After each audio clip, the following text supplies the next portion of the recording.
வணக்கம். ஆன்மீக அன்பு நெஞ்சங்களுக்கு உங்கள் ஜோதிடர் சங்கர சுப்பிரமணிய ஐயர், விழுப்புரத்திலிருந்து.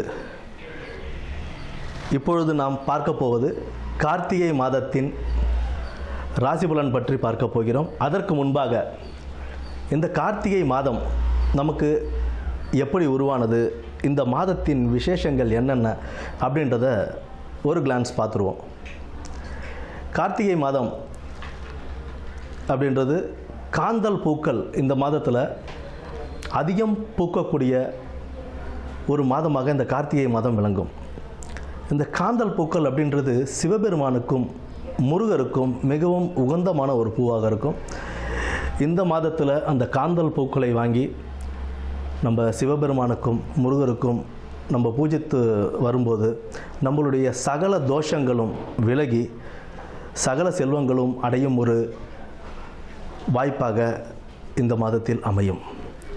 இன்னொரு விஷயம் என்னன்னு கேட்டோம் அப்படின்னா, இந்த கார்த்திகை மாதத்தில் கார்மேகங்கள் அதிகம் சூழ்ந்து கொஞ்சம் இருள் நிறைந்த மாதமாகவே இருக்கக்கூடிய ஒரு மாதம் ஆனதுனால வீட்டில் எப்போவுமே விளக்குகள் எரிஞ்சிக்கிட்டே இருக்கும் இந்த கார்த்திகை மாதத்தில். அதனாலவே இந்த தீபத் திருநாளும் இந்த மாதத்திலே நமக்கு வருது. இந்த தீபத் திருநாள் அப்படின்னு சொல்லும்போது சிவன் அக்னி ஸ்வரூபமாக மாறி பிரம்மாவுக்கும் விஷ்ணுவிற்கும் அடிமுடி காண்பதற்கு ஒரு வாய்ப்பளித்த ஒரு மாதமாக இந்த மாதம் திகழுது. அந்த அக்னி ஸ்வரூபமாக அவர் மாறின ஒரு காரணத்தினால தான் இந்த கார்த்திகை தீபம் அப்படின்றது நம்ம இன்னும் நடைமுறையில் நம்ம இந்த நாட்களிலும் கொண்டாடி கொண்டிருக்கிறோம். திருவண்ணாமலையில் இது ஒரு பெரிய ஒரு நிகழ்ச்சியாகவே எப்போவுமே நடந்துக்கிட்டு இருக்கு. இப்போவும் பல லட்சக்கணக்கான மக்கள் கூடி வழிபடுகின்ற ஒரு நாளாக இந்த கார்த்திகை தீபத் திருநாள் இங்கே அமைந்திருக்கு.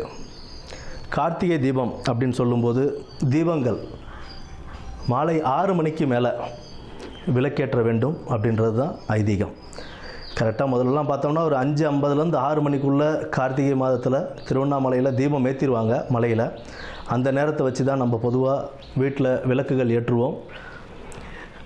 எத்தனை விளக்கு சார் ஏற்றலாம் அப்படின்னு பார்த்தோம் அப்படின்னா, வாசலில் எப்பொழுதும் அகண்ட விளக்குன்னு சொல்லுவோம். கொஞ்சம் அகல் விளக்கே கொஞ்சம் பெரிய சைஸாக இருக்கும். அந்த அகண்ட விளக்கில் ஒரு விளக்கு ஏற்றி வைத்து அதை சுற்றி ஒரு 8 சிறிய அகல் விளக்குகளில் தீபம் ஏற்றணும். இப்போ நிறையா பேர் பார்த்தோம் அப்படின்னா குத்து விளக்கு கொண்டு வந்து ரோட்டில் வச்சு ஏற்றிட்டு இருக்காங்க. குத்து விளக்கு பொறுத்த வரைக்கும் பூஜைகளுக்காக நம்மளுடைய வீட்டு அறையில் ஏற்றுறதுன்றது வேறு, எப்போவுமே சாமி படத்துக்கிட்ட ஏற்றி வைக்கிறதுன்றது வேறு. ஏதாவது ஹோமங்கள் பண்ணுறோம் அப்படின்னா வீட்டில் ஹாலில் வச்சு ஹோமம் பண்ணும்போது அந்த ஹோமத்துக்காக குத்து விளக்கு ஏற்றி வைப்பாங்க. அதை கொண்டு வந்து நடு ரோட்டில் வச்சு விளக்கு ஏற்றக்கூடாது. வாசலில் ஏற்ற வேண்டிய விளக்கு அப்படின்னா அகண்ட விளக்கும் அதை சுற்றி அகல் விளக்கும் ஒரு 9 விளக்குகள், வாசப்படியில் 2 விளக்கு, அதே மாதிரி சமையல் கட்டு மாடிப்படி அங்கெல்லாம் ஒரு 2 விளக்கு. பொதுவாக 11 தீபம் அப்படி இல்லைன்னா 21 தீபங்கள் அந்த மாதிரி ஏற்றுறது ரொம்ப சிறப்பு தரும். பரணி தீபமும் கார்த்திகை தீபத்துக்கு முதல் நாள் பரணி தீபம் ஏற்றப்பட்டு பின்பு மறுநாள் கார்த்திகை தீபம் ஏற்றப்படும். இது ஒரு பக்கம் முடிய, பார்வதி தேவிக்கு சிவபெருமான் தனது இடது பக்கமாக ஒரு பாகம் தேவிக்கு என்று அருளிய மாதமாகவும் இந்த மாதம்தான் விளங்குது. அர்த்தநாரீஸ்வரராக காட்சியளித்த மாதமும் இந்த கார்த்திகை மாதம்தான். அடுத்தது பார்த்தோம்னா, ஜோதி ஸ்வரூபமான சிவனுக்கும் மற்றும் மகாவிஷ்ணு மோகினியாக அவதரித்து இவர்கள் 2 பேருக்கும் உருவான மகனாக சபரிமலை ஐயப்பன் தோற்றுவித்து அவருக்கு மிகவும் பிடித்தமான ஒரு மாதமாகவும் பக்தர்கள் அதிகம் மாலையிட்டு, இந்த கார்த்திகை மாதம் தொடக்கத்தில் நிறையா மாலையிட்டு அவருக்காக வேண்டி அவங்க விரதம் இருந்து ஒரு மண்டலம் விரதம் இருந்து ஐயப்பனை தரிசித்து நெய்யபிஷேகம் செய்து வழிபட்டு வருவதும் இந்த மாதத்தில் தான் தொடங்கும். இந்த கார்த்திகை மாதத்தின் சிறப்பான இந்த கார்த்திகை மாதத்தில் இனி வரும் நாட்களில் நம்ம 12 ராசிக்காரர்களுக்கும் யார் யாருக்கு நல்லா இருக்குது, யார் யார் கவனமாக இருக்கணும் அப்படின்றத பற்றி இனி வரும் வீடியோக்களில் பார்ப்போம். மேசராசி அன்பர்களுக்கு ஆனந்த வணக்கங்கள். கார்த்திகை மாதம் இந்த மாதத்தில் உங்களுக்கு எப்படி இருக்கும் அப்படின்றத நம்ம பார்ப்போம். இந்த மாதம் உங்களுக்கு ஒரு தெளிவான மனநிலை உங்களுக்கு அமையும். பணவரவு ஓரளவு சீராகவே இருக்கும். பழைய பாக்கிகள் கொஞ்சம் வசூல் பண்ணுறது, கொஞ்சம் பொறுமையோடு அனுசரித்து நீங்கள் பழைய பாக்கிகள் வசூல் பண்ணீங்க அப்படின்னா உங்களுக்கு நல்ல ஒரு லாபகரமான மாதமாகவே இந்த மாதம் உங்களுக்கு அமையக்கூடும். புதிய நபர்களின்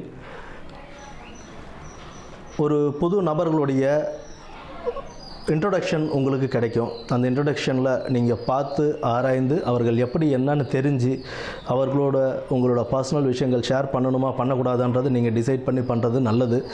யாரையும் எடுப்பில் நம்பிடாதீங்க. ஏன்னா அவங்க கூட நல்லா பேசுகிற மாதிரியே பேசுவாங்க, பின்னாடி உங்களுக்கு குழி பறிக்க ரெடியாக இருப்பாங்க. உத்தியோகம் செய்யும் இடத்துல, வேலை செய்கிற இடத்துல அனுசரித்து நிதானமாக போகிறது உங்களுக்கு தொழிலில் ஒரு நல்ல முன்னேற்றத்தை கொடுக்கும். கோபம் தாபங்கள் இதெல்லாம் குறைக்கிறது ரொம்ப நல்லது.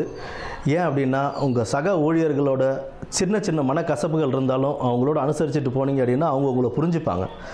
யாரும் புரிஞ்சிக்காமல் இருக்க மாட்டாங்க, புரிஞ்சுப்பாங்க. உங்களுடைய கோபங்கள் வெளிப்படும் போது எல்லாரும் உங்களை விட்டு ஒரு ஸ்டெப் பின்னாடி போனாங்க அப்படின்னா கூட யாருமே இல்லாமல் நீங்கள் ஒரு தனித்து நிற்கிற ஒரு நிலைமைக்கு தள்ளப்படுவீங்க.